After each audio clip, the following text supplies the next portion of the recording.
భారత్ ఒంటరి అని ఎందుకు అన్నానంటే, ఒకవైపు క్రిస్టియన్ దేశాలన్నీ కలిసి ఒక కూటమిగా ఏర్పడ్డాయి నాటో. ఈ నాటో కూటమిగా ఏర్పడ్డాయి కాబట్టి ఈ నాటో దేశాల్లో ఏ దేశం మీద ఇతర దేశాలు దాడి చేసినా ఈ నాటో దేశాలన్నీ ఏకమైపోతాయి. పైగా ఈ నాటో దేశాలన్నీ కలిసి అమెరికా చేతిలో ఒక పెద్ద భద్రతని ఏర్పాటు చేశాయి. అంటే అమెరికా చేతిలో భద్రతను పెట్టాయి. ఈ నాటో దేశాలన్నీ కూడా ఫండ్ ఇస్తాయి ప్రతి సంవత్సరం. ఆ ఫండింగ్ తోటి సపరేట్ గా ఒక సైన్యంతో పాటు ఆయుధాలు కూడా ఉన్నాయి. ఈ దేశాల్లో ఏవైతే 30 దేశాలు ఉన్నాయో ఈ 30 దేశాల మీద ఏ దేశం దాడి చేసినా సరే ఇవన్నీ స్పందిస్తాయి. ఇప్పుడేమొచ్చేసి ముస్లిం దేశాలన్నీ కూటమిగా ఏర్పడుతున్నాయి. నిన్న దోహాలో జరిగినటువంటి మీటింగ్లు అదే కదా, అన్ని దేశాలు కూడా కూటమిగా ఏర్పడాలి, గల్ఫ్ అరబ్ దేశాలన్నీ అంటున్నాయి. కాబట్టి ఈ విధంగా కూటమిగా ఏర్పడడానికి ప్రయత్నాలు చేస్తున్నాయి 57 దేశాలు కూడా.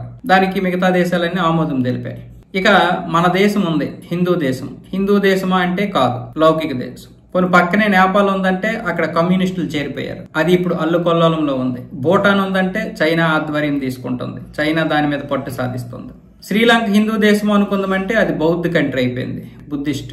మయన్మార్ కూడా బుద్ధిస్ట్ అయిపోయింది.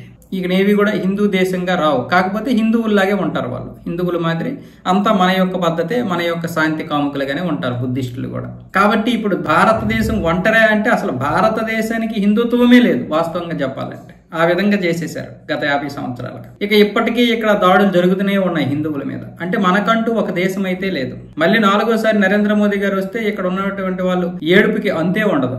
వాళ్ళ ఏడుపుకి వచ్చే కన్నీరు కనీసం ఒక బాటిల్ అయినా నిండదు. ఈ దేశంలో ఉన్నటువంటి ఒక కోట్ల మంది ఏడుస్తున్నటువంటి ఏడుపుకి ఒక చిన్న చేసా అయినా నిండదు. కానీ వాళ్ళ ఏడుపు మాత్రం ఎప్పుడు ఉంటూనే ఉంటది. ఇక 4వసారి గనక నరేంద్ర మోదీ అయితే ఇక హిందువులు మమ్మల్ని దాడులు చేస్తున్నారని చెప్పేస్తారు. రోడ్ల మీద మనం వెళ్ళి పలకరించినా సరే మమ్మల్ని తిట్టాడో అంటారు. ఎందుకంటే నరేంద్ర మోదీ వస్తే హిందువుల కోసమే వచ్చాడు అన్నట్టుగా ఉంటది. అదేందో మరి.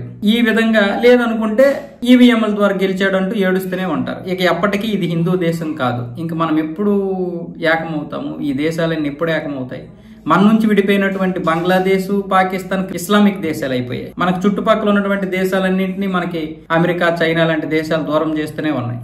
ఏదైనా ఇప్పుడు మన దౌత్యపరంగా అంతా మంచిగానే ఉంది, ఎటువంటి ఇది లేదు. మన జనాభా మనకి బలం. కాకపోతే మనం కూడా బలంగా మారాలి, మనలో కూడా మార్పు రావాలి.